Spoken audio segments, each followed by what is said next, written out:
जिंदगी किस वक्त अपना रुख बदल लेगी ये कोई नहीं जानता। कब फूलों से भरी बगिया उजड़कर खाक हो जाएगी, कब मैदान बंजर रेगिस्तान हो जाएगा और कब खुशियों से भरी जिंदगी मायूस हो जाएगी, ये कोई नहीं जानता। ये कहानी है कनिष्का की, जिसे अंदाज़ा भी नहीं था कि उसके जीवन का अगला पल उसके लिए क्या लाने वाला था। एक ऐसा अंधेरा जो हमेशा के लिए उसकी खुशियों को खा जाने वाला था। मम्मा, तुम कब से तैयार हो रही हो और कितनी देर? जल्दी चलो ना, हम लेट हो जाएंगी। अभी आई लाडो, बस 2 मिनट, साड़ी तो पहनने दे। लगता है आप भूल गई है कि आज मेरी कॉन्वोकेशन सेरेमनी है और मैं फर्स्ट आई हूँ। आज के दिन मैं लेट नहीं हो सकती मम्मा। इसीलिए तो समय लग रहा है लाडो। जिसकी बेटी फर्स्ट आई है उसे तैयार भी तो फर्स्ट क्लास होना पड़ेगा ना। कनिष्का बचपन से ही पढ़ाई में बहुत तेज थी। हमेशा फर्स्ट आना, एक्स्ट्रा करिकुलर एक्टिविटीज़ में पार्टिसिपेट करना और अपने घर वालों का नाम रोशन करना, ये सब उसके लिए आम था।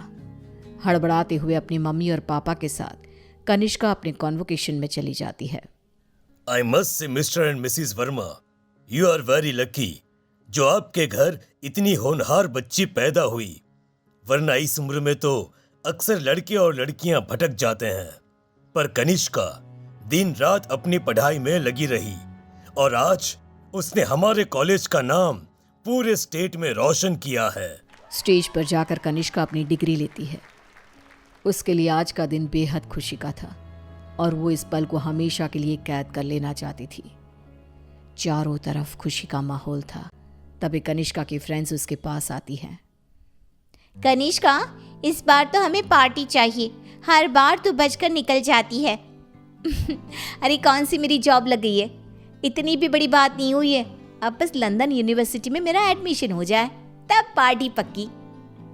तुम लोग कनिष्का की बातें तो रहने ही दो, मैं दूंगी पार्टी। आफ्टर ऑल कॉलेज की डिग्री मिल गई है मेरी बच्ची को। She is a graduate now. तो आज रात को मेरे घर पर पार्टी रहेगी, तुम सभी को आना है। रात को सभी पार्टी में आते हैं। सभी बच्चे नाच कूद रहे होते हैं। तभी कनिष्का खिड़की पर जाकर बाहर देखती है, जहां सामने के घर की छत पर बैठी एक औरत उसे लगातार घूरे जा रही थी।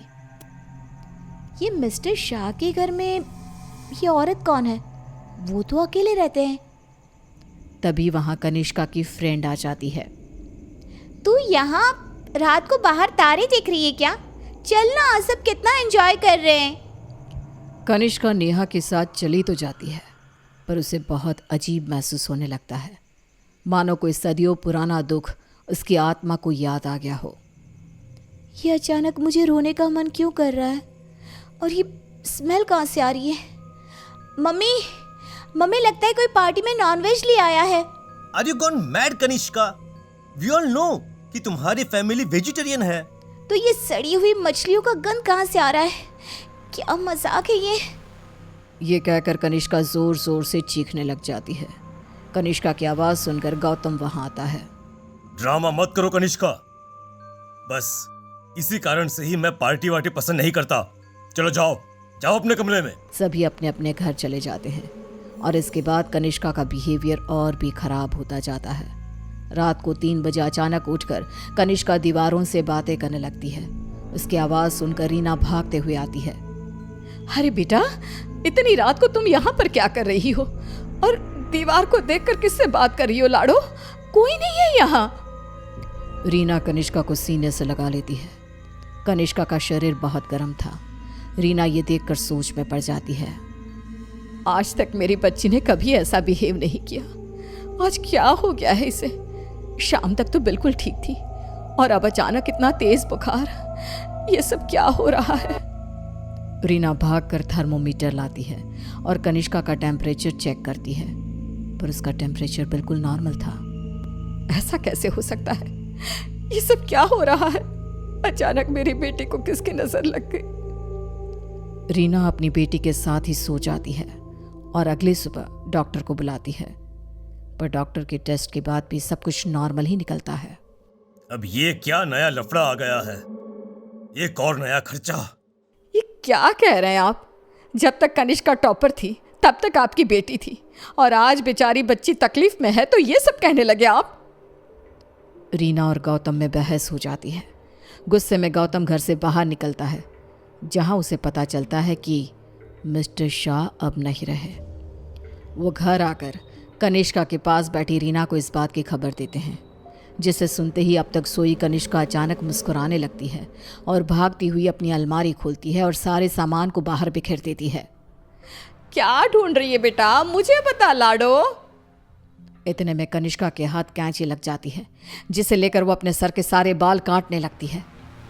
मिल गया मम्मा, मिल गया। ये क्या किया तूने? अरे क्या हुआ है लाडो तुझे? मुझे बता। तूने कल से कुछ खाया भी नहीं। कुछ खा ले बेटा, कमजोर हो जाएगी। पेट भर गया है। कितनी उल्टियां भी की मैंने। पूरे के पूरे शाह को खाकर बैठा हूं मैं। खाकर बैठा हूं? ये सब क्या कह रही है तू? बाथरूम में जाकर देख ले। रीना बाथरूम में जाती है, जहां बेसिन में नीले रंग की उल्टी थी, जिसमें मांस के टुकड़े थे, जिसे देखकर रीना को भी उल्टी आने लगती है। वो भागकर वापस कनिष्का के कमरे में आती है। सुनिए जी, हमें जल्द से जल्द कनिष्का को किसी पंडित जी के पास ले जाना होगा। ये कुछ और ही है। आज के जमाने की होकर तुम ये सब क्या कह रही हो? ऐसा कुछ नहीं होता। गौतम अपनी पत्नी की बात को इग्नोर कर देता है। इसी तरह दिन बीतने लगते हैं। भूखी रहने के कारण अब कनिष्का के शरीर की हड्डियां भी दिखने लगती है। उसकी आंखों के नीचे काले गड्ढे आ चुके थे। अब मैं किसी की नहीं सुनूंगी, बहुत हुआ। रीना अपनी जान पहचान के एक पंडित जी को अपने घर पर लेकर आती है, जो कनिष्का की हालत देखकर ही समझ जाते हैं। बच्ची की हालत बहुत खराब है, इसे मैं नहीं संभाल पाऊंगा। ये मेरे गुरुजी ही कर सकते हैं, जो कुछ ही दिन पहले साधना के लिए हिमालय जा चुके हैं। रीना हर तरफ हाथ पैर मारती है कि कहीं कोई रास्ता दिख जाए।